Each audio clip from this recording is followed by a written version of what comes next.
Que a graça e a paz do Senhor nosso Deus esteja presente em sua vida, em seu coração. Eu sou o evangelista e professor Márcio Mainardes e aqui estou para mais uma pré-aula da EBD.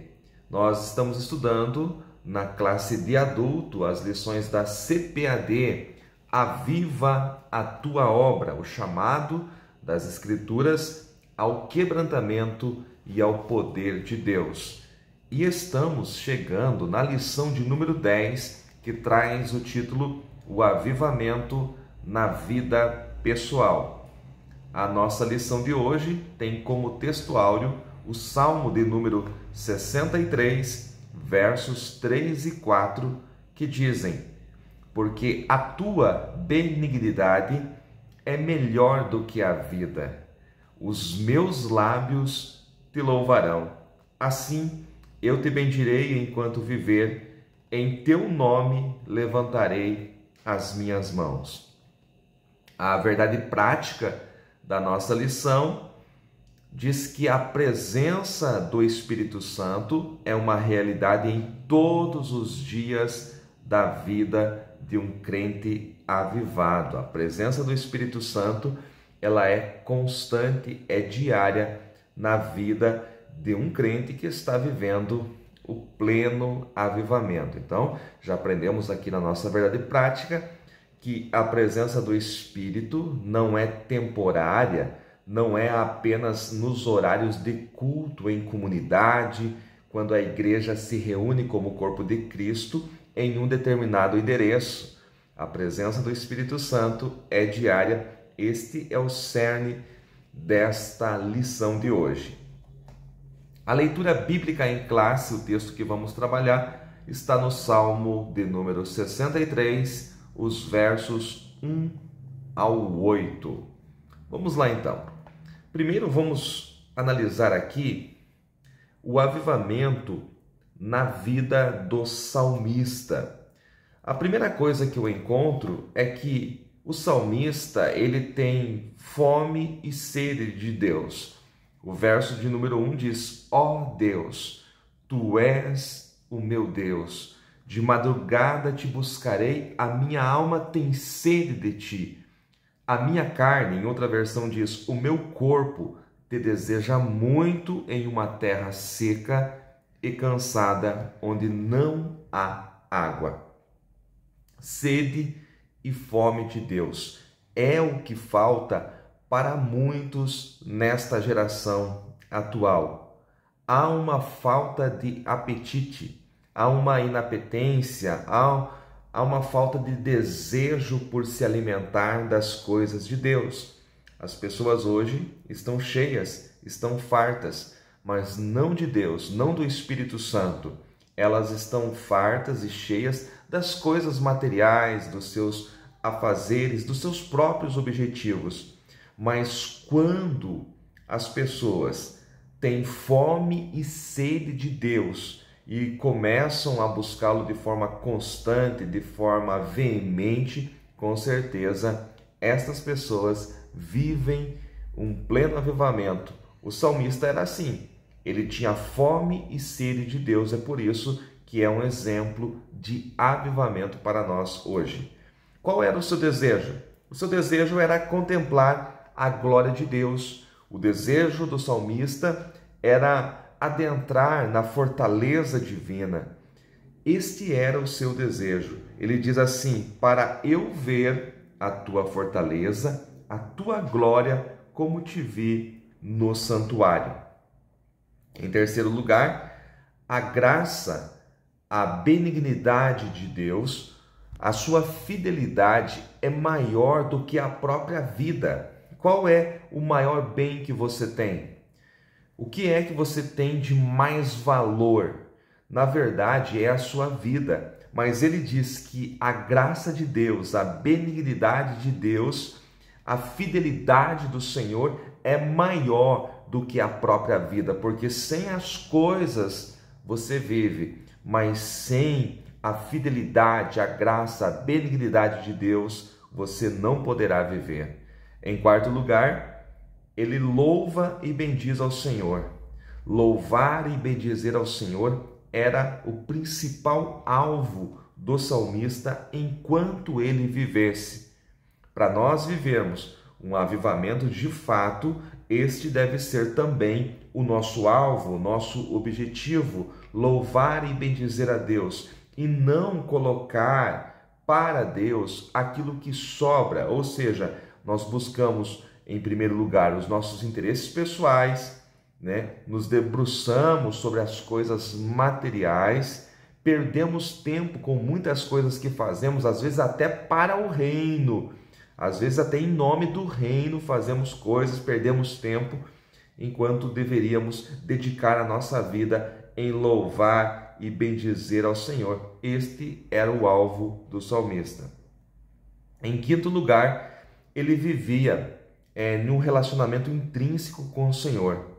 O Senhor é alimento e sustento para a sua alma. É isto que ele declara. Quando eu olho aqui o verso 5, ele diz: a minha alma se fartará como de tutano e de gordura, e a minha boca te louvará com alegres lábios. Vejo também que ele tem uma busca constante, ele busca diariamente ao Senhor. Ele está desesperado pela presença de Deus em todo o tempo. Será que este também é o meu desejo? Será que esta é a minha busca? Será que estamos realmente desesperados pela presença de Deus? Este salmo aqui mostra o avivamento na vida do salmista. À frente, eu vejo que ele está escondido debaixo das asas do Altíssimo. E por isso, alegremente, jubilosamente, ele canta ao Senhor. Ele diz assim no verso 7, porque tu tens sido o meu auxílio, jubiloso cantarei, refugiado à sombra das tuas asas. Por que que nós cantamos, salmodiamos? Por que que nós estamos felizes? Por que que nós estamos realizados? Por que que um crente realmente avivado, ele é realizado, ele é completo, porque ele não teme o mal. Ele sabe que o inimigo se levanta, tenta atacá-lo, mas ele também sabe que está escondido debaixo das asas poderosas do Senhor. O Senhor o escondeu e por isso ele tem motivos para celebrar, para jubilar, para cantar ao Senhor. Em último lugar, analisando esse salmo aqui, apenas esses versos aqui, a alma do salmista, ela estava atada, apegada a Deus. A mão direita de Deus, para ele, era o seu amparo. É isso que ele fala no versículo 8. A minha alma te segue de perto, ou seja, ela está apegada a ti. A tua destra, a tua mão direita, ela me sustenta, é o meu amparo. Vamos analisar aqui alguns detalhes. Quem é o salmista? O salmista aqui é Davi. Davi, ele estava no deserto de Judá. Por qual motivo? Foi passear? Não. Ele estava escondendo-se dos seus inimigos. Alguns vão dizer que esse fato de Davi estar no deserto de Judá é quando ele fugia de Saul, quando ainda não era rei, já tinha sido ungido rei, mas Saul estava no trono. Outros vão dizer que ele estava aqui no deserto de Judá, fugindo do seu próprio filho Absalão. Bom, não importa, o certo é que o cenário, que o contexto deste salmo é o deserto de Judá. Então é no deserto que ele levanta a sua voz, que ele escreve um dos seus mais belos salmos, dizendo que o Senhor é o seu auxílio, que o Senhor é o seu ajudador, que ele louvará enquanto viver ao Senhor, estando no deserto. Ele estava confiando em Deus, ele estava confiando no Deus da sua salvação. Agora veja que eu e você, às vezes, por qualquer motivo, por motivo minúsculo, nós murmuramos, nós reclamamos, quando na verdade, se nós estivéssemos num deserto realmente sendo perseguido, a nossa vida em perigo, o que nós faríamos? O que falaríamos? O Senhor nos abandonou? O Senhor nos deixou? É isso? Não. O salmista Davi, o rei Davi, estava sendo perseguido, a sua vida estava por um fio, mas ele estava confiando no Deus da sua salvação e em nenhum momento neste salmo ele reclama, ele murmura, ele diz que Deus está sendo injusto com ele porque ele merecia uma sorte melhor. De maneira nenhuma. Ele está confiando que Deus é o seu auxílio e que Deus o julgará. Este é o avivamento na vida do salmista. Agora, vamos olhar aqui rapidamente no segundo tópico. Nós temos o avivamento espiritual do crente. Então, o avivamento na vida do cristão. Lembrando que esta não é uma aula, esta é uma pré-aula, apenas alguns apontamentos para você que vai trabalhar aí no domingo na sua classe. Então, não substitui a sua aula, tá? Lembrando que se você não é inscrito no canal, inscreva-se, deixe o seu like, deixe também o seu comentário, isto nos ajuda muito. Compartilhe este e outros vídeos nas suas redes sociais. Vamos lá então, o avivamento na vida do cristão, ele é identificado de que forma? Através da vida de oração e através da leitura bíblica, do estudo devocional da palavra de Deus. Irmãos, não tem receita para o avivamento. Aliás, tem receita. Não tem nada mais, nada além disso que você possa criar ou fazer para viver um avivamento. O avivamento vem através de duas coisas: oração e palavra. Vida no altar através da oração, leitura e estudo da palavra. Vamos falar primeiro de oração. Na Bíblia, nós temos alguns exemplos de oração. E o nosso comentarista coloca aqui 3 exemplos. Ele coloca Davi, Daniel e Jesus, o maior exemplo. Davi, tudo que ele fazia, ele colocava Deus na frente. Ele sempre consultava ao Senhor, sempre buscava ao Senhor para tomar as suas decisões. O momento em que Davi não orou foi quando ele caiu em pecado. Em todos os outros momentos nós vemos Davi orando, consultando ao Senhor antes de tomar uma decisão. Temos também o exemplo de Daniel, o profeta, que estava na Babilônia, foi muito jovem para lá e orava e buscava a Deus incessantemente. 3 vezes ao dia abria a sua janela que estava do lado virada para Jerusalém e orava ao Senhor. O maior exemplo que temos de oração é o nosso Mestre, o nosso Salvador, Jesus Cristo. Por que orava sendo Deus? Ele estava nesta terra como homem, plenamente Deus. E tudo que ele fazia aqui nesta terra, durante o seu ministério, ele fazia pelo poder do Espírito Santo. Sendo assim, ele dependia de uma vida de oração e assim o fez para nos deixar o exemplo, para nos deixar o seu legado. Se o meu Salvador, se o meu Mestre, Jesus Cristo, viveu uma vida de oração, como posso eu exercer o meu ministério no reino sem uma vida de oração? Fica aqui a pergunta. Devemos e podemos orar mais. Nenhum avivamento, então, ele acontece sem uma vida de oração. O que é oração? Oração é relacionamento. Orar é falar com Deus. Até aí tudo bem. Mas orar é também falar com Deus e ouvir Deus falar. Oração, então, não é relatar para Deus o que está acontecendo aqui na terra, não. Deus sabe todas as coisas, Deus conhece o oculto, Deus é onisciente. Passado, presente e futuro para Ele é a mesma coisa. Então, como posso? Porque eu vejo algumas pessoas que a gente percebe, né? Não deveria, mas dobra os seus joelhos e começam a relatar para Deus, como se estivesse contando uma história. Então você vai na casa de um parente que mora longe, que não sabe o que está acontecendo, e você está contando tudo o que está acontecendo no lugar onde você se encontra. Não é assim com o nosso Deus. Nós podemos levar as nossas queixas, as nossas tristezas aos pés do Senhor, mas nós precisamos também que Ele fale conosco. E Deus fala conosco através da oração. Por isso que oração é relacionamento.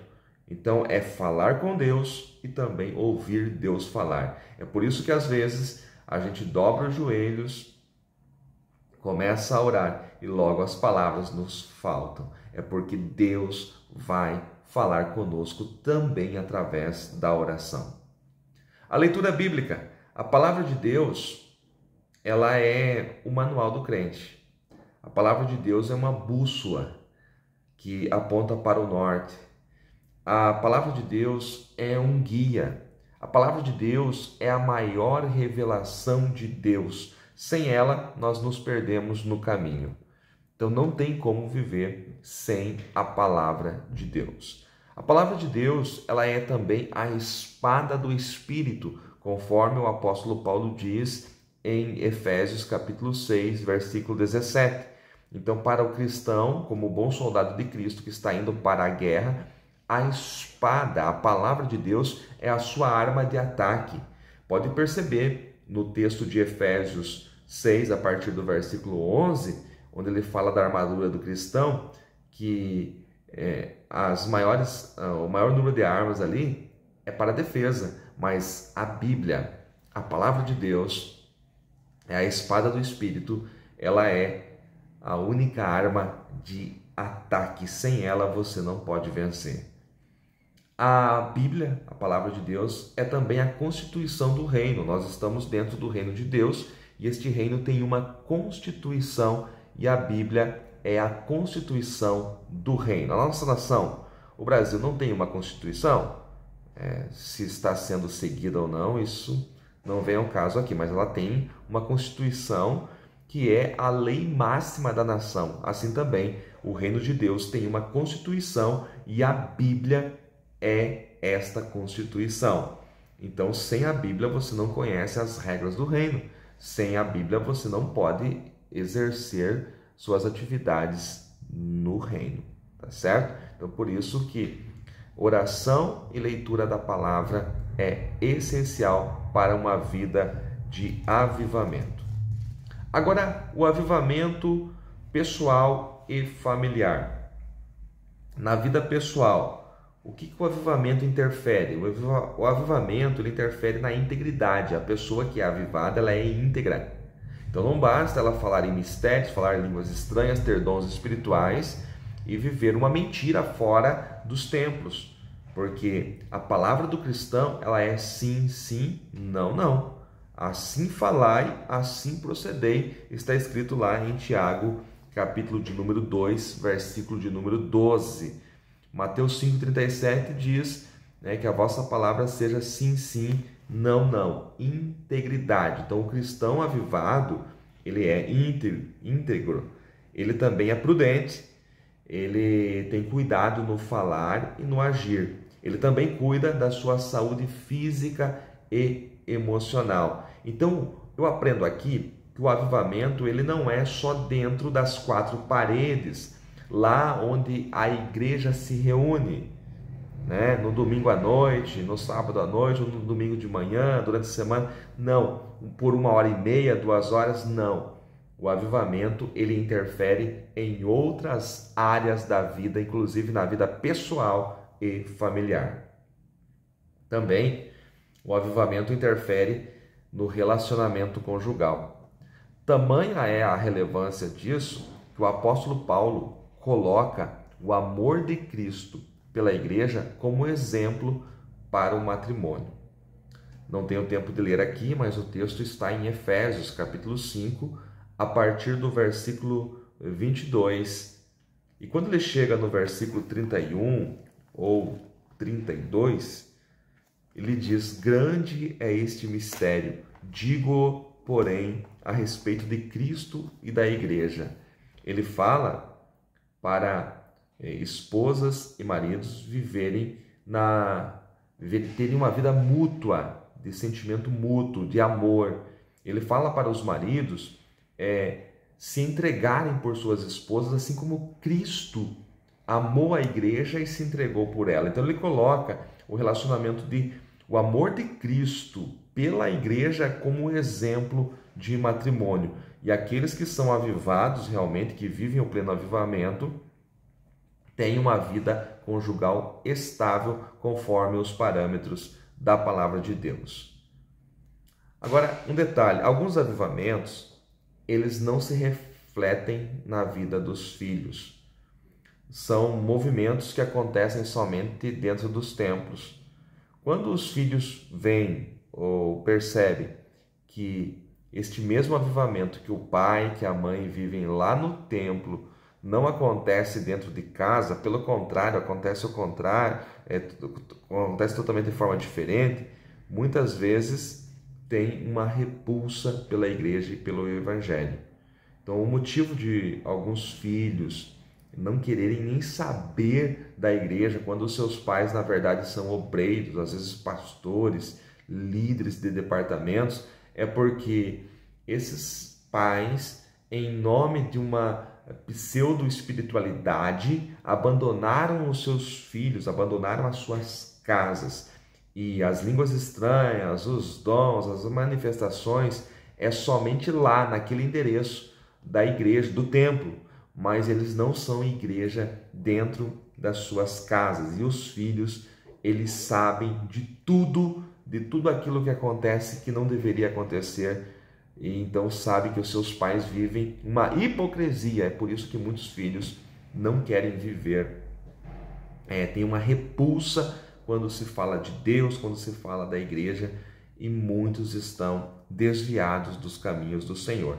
Uma vida de pleno avivamento reflete no matrimônio, reflete com os filhos. Por último, nós temos aqui alguns efeitos do avivamento na vida pessoal. E o melhor deles é a alegria. A alegria é resultado do avivamento. O povo judeu viveu um avivamento quando eles voltaram, quando Ciro, rei da Pérsia, permitiu que eles voltassem para Jerusalém. Vemos isso lá em Esdras 3 e 11, quando eles lançaram os alicerces do templo, quando eles construíram aquela casa que não era nem sombra, né, da casa que Salomão tinha construído, né, o templo de Zorobabel. Mas em Esdras 3 e 11 diz que muitos levantaram a sua voz de alegria, de júbilo e celebraram ao Senhor. O apóstolo Paulo, em Filipenses 4 e 4, ele diz: alegrai-vos, outra vez digo, alegrai-vos. E o que ele quer dizer com isso? Ele está dando uma ordem. Ele não está sugerindo, olha, irmãos, se vocês quiserem, puderem, acharem por bem. Não, ele dá uma ordem. A frase aqui no texto grego está no imperativo, é ordem. Alegrai-vos. Outra vez digo, alegrai-vos. Então, ser um cristão e não estar alegre é pecado. É isso que o texto está falando. É impossível viver em pleno avivamento e viver cabisbaixo, triste e murmurando. Mas, infelizmente, você conhece muitos crentes que falam em línguas, manifestam dons espirituais, né? Fazem aquele reboliço todo que chamamos de avivamento, mas nem sempre é avivamento, às vezes é só movimento. E eles acabam sendo um empecilho para o evangelho quando o verdadeiro avivamento traz alegria. A alegria é fruto do Espírito e é resultado da graça divina. A alegria é consequência do avivamento espiritual. Neemias 8:10, o versículo termina dizendo que a alegria do Senhor é a nossa força. E nós que estamos avivados, que estamos vivendo este avivamento, nós estamos e somos alegres porque o Senhor um dia nos salvou e porque nós temos Cristo habitando em nós. Nós temos a presença do Espírito Santo conosco desde que aceitamos a Jesus, e isto é a maior prova de um verdadeiro avivamento. Que Deus em Cristo vos abençoe, que esses conceitos sirvam para você elaborar a sua aula e que você tenha aí uma ótima aula.